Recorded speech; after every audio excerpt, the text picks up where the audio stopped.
something Right. that we haven't talked about is safety issues in medication. Yes. And so expound on that a little bit. You were talking to me earlier with a client, again, that we were at about the medication routine. Yeah. So often I will ask, what medications is the person on? And so in this particular situation, the gentleman told me, well, she's on this and that, and then he pulled out a piece of paper that he had, and he had some of the medication was scratched out, and then he had some other things written down there. Well, I could make no sense of it. So then I asked him, okay, well, bring me all the medications she's taking. So he brought those to me. But that, again, was confusing. So I had to sit down, I had my own form, and then I wrote down and verified with him everything that the individual was taking.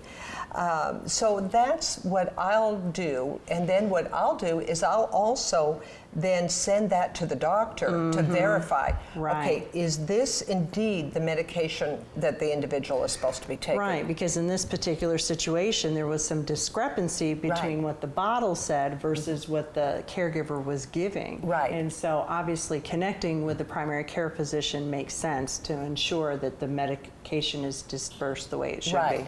And often what ends up happening is people, they may not have dementia, but they, just like, we're busy. We get phone calls and there's constant stimuli and distraction. So if I'm taking a supplement or taking a blood pressure pill, and if I've, gotten a phone call, I may not remember that I took the pill from the bottle.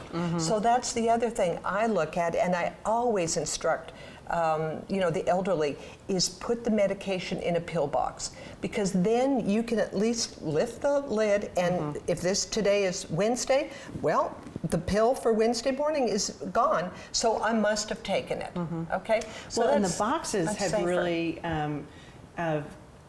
come into a scenario where they're bigger boxes, and the letters are bigger, and they even have Braille on them in case an individual has some vision impairment. That's right, yeah.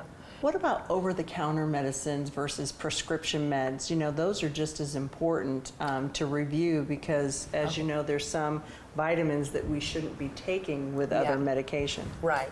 And, we all are, in an era where we all want to take supplements, and we all want to live till 100, and we still want to look 50 years old. Okay, so we run into that all the time. And as a matter of fact, I went to see a gentleman this weekend, and I saw he had like tables full of supplements, and I said, are you taking all these? And he said, oh yes, he takes all these supplements.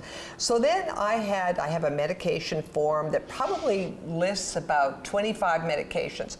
Well, I had a page and a half of that, and mostly it was supplements, and some of it was duplication. So like he had like omega-3s, and he had like 2 or 3 bottles of them, but he had mail ordered them from different suppliers. And he couldn't see well, he couldn't hear well, and so he just thought, okay, well, this is going to help him, and he's going to take all these. So I made the list, and then I made a doctor's appointment, and him and I went to the doctor, and we went over that whole list, and the doctor didn't even know what some of these supplements were, and had to look them up. And so I just think that's some expensive voiding. Oh yeah, absolutely. Yeah.